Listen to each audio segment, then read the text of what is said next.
Hello dear students, welcome to my YouTube channel that name is Accountancy from A. Today's topic is for class 11th. Start करते हैं. Stock or inventory, also called as goods. For example, मेरी एक confectionery की shop है जिसमें pizza, momo, burger ये सब चीज़ें सेल की जाती है। बट उसे देखिए मैंने डायग्राम मेंशन किया हुआ है, उसे मंडी से पहले मंगवाना पड़ता है देन सोल्ड करना पड़ता है। तो मंगवाने के ऊपर जो खर्चे आते हैं that is called revenue expenditure. देखिए मैंने डायग्राम मेंशन किया हुआ है, क्लियर है। भाई उसे ट्रक से आप मंगवाओगे, किसी व्हीकल से ट्रांसपोर्ट से, तो उस पर कुछ खर्च आएंगे ना, ठीक ना। अब मंगवा ली, मंगवाने के बाद उसे आप सोल्ड भी करोगे मार्केट में, तभी तो फायदा होगा। सोल्ड करने के बाद जो पैसे आएंगे उसे आप क्या बोलोगे? हाँ, रेवेन्यू रिसीप्ट।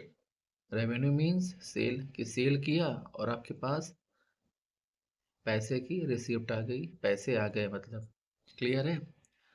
तो इन चीज़ों को आप क्या बोलोगे? Stock, clear. और गुड्स भी बोल सकते हो आप। आगे type of stock, there are three types of stock. First, raw material. Second, work in progress. And third is finished goods. देखिए raw material means what?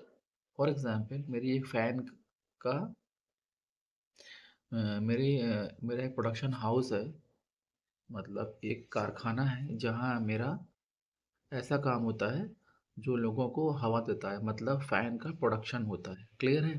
समझा रहे हैं आपको एग्जाम्पल की हेल्प से। तो फैन के प्रोडक्शन को करने के लिए मैंने क्या मंगवाया मार्केट से? रॉ मटेरियल, जो अभी बेचने के लायक नहीं है, ठीक है। ये देखिए फर्स्ट कॉलम में। उसके बाद मैंने उसे मशीन में डाला, मतलब with the help of machine मैंने उसे बनाना शुरू किया। क्या बनाना शुरू किया? फैन। देखिए अभी भी ये बेचने की कंडीशन में नहीं है, लेकिन ये आधा बना हुआ है, ठीक है, अभी ये हवा नहीं दे पाएगा। देन लास्ट प्रोसेस में क्या मिला मुझे? Finish goods. अब ये फैन बिल्कुल बनकर तैयार हो गया, ठीक है। एक और एग्जांपल लेते हैं। जैसे आपको रोटी अगर खाना हो, पराठे अगर खाना हो, तो आपको क्या चाहिए? रॉ मटेरियल में आटा चाहिए, फ्लोर चाहिए, ठीक है ना। फ्लोर मीन्स आटा, ये चीज़ें हैं। अब पराठे को खाने के लिए आपको क्या करना पड़ेगा? उसे वर्क इन प्रोग्रेस में लगाना पड़ेगा, मतलब पराठा बनाना शुरू करना पड़ेगा। तो आपको पानी चाहिए, थोड़ा सा नमक चाहिए, ऑयल चाहिए, ठीक है, और वो फ्लोर चाहिए। उसको गूंदना पड़ेगा, बट अभी आप उसे खा नहीं सकते हो। तो ये वर्क इन प्रोग्रेस जो है ये क्या है? गुना हुआ आटा, क्लियर है। अब लोई बनाकर उसे आपने को बढ़िया तवे पे रख के with the help of gas cylinder आपने उसे बढ़िया पराठा बना दिया। अब ये खाने की कंडीशन में है, इसे आप खा सकते हो, क्लियर। अब देखिए goods remaining unsold on a particular date is called stock. कह रहा है कि वो सामान, वो गुड्स, गुड्स को हिंदी में माल भी कहते हैं, ठीक है। कह रहा है वो गुड्स जो अभी तक किसी पर्टिकुलर डेट तक बिक नहीं पाया है उसे आप क्या बोलेंगे? स्टॉक, क्लियर है। जैसे फर्स्ट, देखिए यहाँ दिखा है फर्स्ट टू 31st, मतलब किस डेट? फिनेंशियल ईयर बेसिकली क्या होते हैं हमारे? First April 31st, from 1 April 2026 to 31 March 2027, ये होते हैं। तो फिनेंशियल ईयर हो गए। किसी भी डेट को या डेट तक हमारा सामान बिक नहीं पाया है, या फिर बिकने से रह गया, that is called stock, clear. आगे डिस्काउंट क्या होता है? A reduction in price of goods sold. किसी भी प्राइस में अगर कुछ कमी आती है उसे हम क्या बोलेंगे? डिस्काउंट बोलेंगे। For example there are two types of discount in whole market. Market में दो डिस्काउंट चलती है, ठीक है ना। फर्स्ट आपका trade discount and the second one is cash discount. पढ़िए देखिए, डिस्काउंट पड़ते हैं, रिबेट बाद में। जिसकी बात हो रही है पहले वो मैंने गलती से रिबेट को मेंशन कर दिया।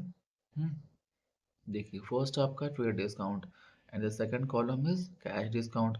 First, trade discount. What is the definition of trade discount?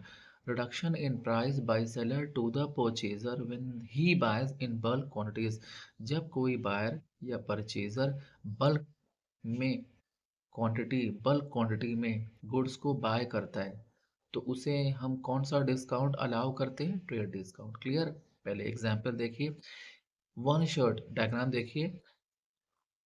One shirt की प्राइसिंग कितनी है? 1000। और बल्क मतलब 100 शर्ट, एक शर्ट नहीं, बल्क मतलब बड़ी मात्रा में, बिग क्वांटिटी में 100 शर्ट बाय की, तो 100 × 1000 कितना हो गया? 1 लाख। अब उस पर ट्रेड डिस्काउंट कितना दिया जाएगा, अलाउ किया जाएगा? बायर को 10%। तो 1 लाख का 10% कितना हो जाएगा? 10,000 रुपीज। क्लियर है? तो 1 लाख माइनस 10,000, तो कितना पे करना पड़ेगा बायर को? कितना? 90,000। 1 lakh minus 10,000 is equal to 90,000। Clear? This is called trade discount. Clear? अब बगल में देखिए कैश डिस्काउंट का है। डिस्काउंट अलाउड फॉर टाइमली और अर्ली पेमेंट। यहाँ कॉन्सेप्ट अलग होता है। कैश डिस्काउंट तब अलाउ किया जाता है जब आप टाइमली और अर्ली पेमेंट करते हो। जब आप टाइम पर या फिर जल्दी पेमेंट करोगे तो आपको कैश डिस्काउंट अलाउ किया जाएगा। ठीक है? क्लियर? अब जैसे वन शर्ट आपने बाय की, सेम एग्जाम्पल, 1000 रुपए की। ठीक है? अगर 10 दिन में पैसा देना हो तो बताओ। अगर तुम 10 दिन में पैसा दोगे तो हम तुम्हें 100 रुपीज़ का डिस्काउंट देंगे। तो शर्ट है कितने की? 1000 रुपए की। 100 रुपीज़ का डिस्काउंट मिल गया, माइनस हो गया, कितना बचा? 1000 minus 100 equal to 900 rupees. Clear? Then rebate. Reduction in price due to some damage और डिफेक्ट। देखिए मेरे पास एक गुड्स है मेरी कंपनी में। देखिए बगल में मैंने लिखा हुआ CEO डॉट कंपनी में। उसकी प्राइस कितनी है? 40,000, लेकिन कुछ डिफेक्ट आ गए, डैमेज हो गया। तो अब उसकी प्राइस कितनी हो गई? 25,000 रुपये हो गई। तो जो रिबेट इसमें लगा वो कितना लगा? 40 - 25 is equal to 15,000। Clear? Easy है। आगे बैड डेट्स। ये तगड़ा कॉन्सेप्ट होता है, इंटरेस्टिंग भी है। डेप्ट which can not be recovered or collected. ऐसा पैसा जो आपने किसी को कुछ सामान उधार बेचा है। जैसे एग्जांपल देखिए, मैंने एक तरफ डायग्राम बनाया CO डॉट मतलब कंपनी, और एक तरफ बनाया मैंने RK।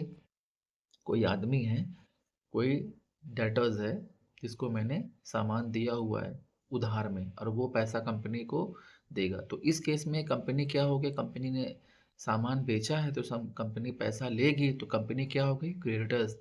और ये RK जो है वो क्या हो गया? कंपनी का डेटर्स, कंपनी को पैसा देगा। अब देखिए, RK कंपनी को 20,000 का गुड्स सेल किया। RK कह रहे हैं मेरे पास एक भी पैसा देने को नहीं है। अब देखिए पढ़िए। बैड डेट इज अ डेब्ट विच can not be recovered or collected from the debtors. तो इसमें देखिए, अकाउंटिंग में ये थोड़ी होता है झगड़े होता है, नहीं है पुलिस दरोगा लेके पहुंच गया, भाई मेरा 20,000 रुपये का सामान ये ले गया, अब ये दे नहीं पा रहा। ऐसा कुछ नहीं होता, बेचारा खुद ही परेशान है, इंसॉल्वेंट हो गया, हाँ, कर्ज चुकाने की हालत में नहीं है। कोई पर्सन हो, हाँ, क्या कुछ कुछ भी नाम हो, ठीक है ना, ये चीज़ें हैं, कुछ भी काम हो उसका। समझ रहे हैं? जो पैसा नहीं दे पाया वो पैसा हमारा डूब गया, हमारा मीन्स कंपनी का। तो कंपनी के लिए क्या है? वो बैड डेट्स है। पैसा डूब गया, अब मिलना मुश्किल है, नामुमकिन नहीं बोल सकते। आगे एक और आएगा, बैड डेट्स रिकवर्ड। जब प्रैक्टिकल क्वेश्चन सॉल्व करवाएंगे तब बताएंगे आपको, तब चीज़ें अच्छे से क्लियर हो जाएंगी। अब देखिए ये क्या होता है? परचेज। परचेज मतलब खरीदना। जब बिजनेस कोई सामान खरीदता है तो उसे हम क्या बोलते हैं? परचेज। देखिए, it means purchase of raw material for manufacturing entities और purchase of goods for resale. देखिए दो चीज़ें, there are two types of purchasing. मान लीजिए आपका, जैसे मैंने एग्जांपल पीछे लिया फ़ैन का, मेरा एक प्रोडक्शन हाउस है। मेरे प्रोडक्शन हाउस में प्रोडक्शन होता है किसका? फ़ैन का। तो फ़ैन को बनाने के लिए मुझे रॉ मटेरियल बाय करना पड़ेगा। फ़ैन को मैन्युफैक्चर करने के लिए मुझे रॉ मटेरियल चाहिए। ठीक है? प्लास्टिक है और क्या क्या लगता है उसके अंदर। या फिर हम डायरेक्ट फ़ैन खरीदते हैं और फ़ैन को रीसेल कर देते हैं, क्लियर है, बनाते नहीं है, क्लियर। अब सेकंड पढ़िए point, purchase include both cash and credit purchase. Purchase आप दो तरीके से करते हो, कोई बिजनेस दो तरीके से परचेज कर सकता है, या तो कैश में या तो क्रेडिट में, या तो नगद में या फिर उधार में, क्लियर। हिंदी मत समझो, आप लोग कॉन्वेंट के स्टूडेंट हो। अब देखिए, मैन्युफैक्चरिंग एंटिटीज, देखिए यहाँ मंडी बनी हुई है, परचेज ऑफ रॉ मटेरियल, ठीक है ना। आपने मंडी से रॉ मटेरियल परचेज किए, पैसे दे दिए, मतलब ये क्या हो गया, कैश ट्रांजैक्शन। अब देखिए, फिर एक ट्रेडिंग एंटिटी है, मतलब वो सामान बनाती नहीं है, खरीद कर रीसेल करती है। स्टेशनरी शॉप है, उसने सामान खरीदे बट पैसे नहीं दिए, क्या हो गया, क्रेडिट हो गया। कैश मीन्स नगद, क्रेडिट मीन्स उधार। इजी है, बहुत इजी है।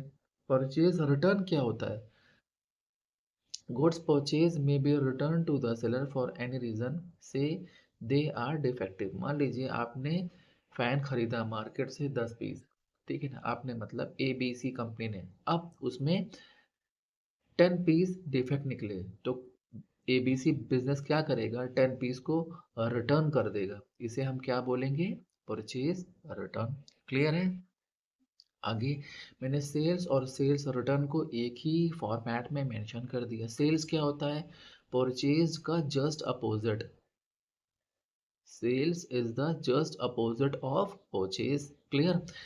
पढ़िए topic, sales mean sales of goods. Sale का मतलब क्या होता है, सामान को बेचना, गुड्स को बेचने को क्या बोलते हैं, सेल, और गुड्स को खरीदने को क्या बोलते हैं, purchase. It includes both cash and credit sale, जैसे वहां पे था, परचेज कैश भी होती है क्रेडिट भी होती है, वैसे ही सेल भी आपका होता है, कैश भी होता है और क्रेडिट भी होता है, क्लियर। देखिए मैं डायग्राम बनाया हुआ है, एक कॉन्फेक्शनरी शॉप है जहां आप गुड्स को क्या कर रहे हो, बेच रहे हो, क्लियर है। सेल्स रिटर्न क्या होता है, वही चीज, goods sold when return by purchaser are known as sales return, ठीक है। आपने कोई सामान बेचा, बट बायर ने क्या किया, उसको वापस कर दिया आपको, तो वो क्या हो गया, सेल्स रिटर्न। भाई रिटर्न कौन करेगा, जिसने खरीदा वही तो रिटर्न करेगा, इसलिए लिखा है बाय परचेजर। ये चीजें हैं यहाँ पर। आगे, purchase return and sale, what is the difference between purchase return and sales return, इसका एक और नाम भी होता है, देखिए, very very important topic, purchase return.